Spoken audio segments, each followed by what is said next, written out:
how to fix ringing sound volume gets low on incoming calls on the iPhone.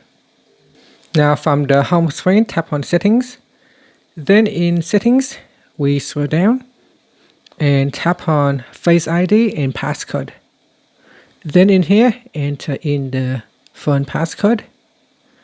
Next, we scroll down and you want to turn off attention aware features.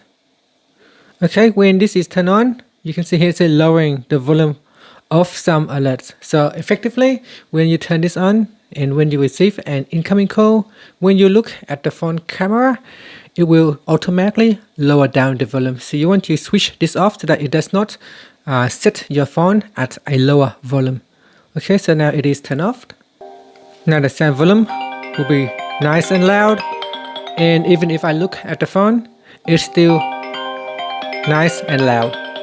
And that's it. Thank you for watching this video.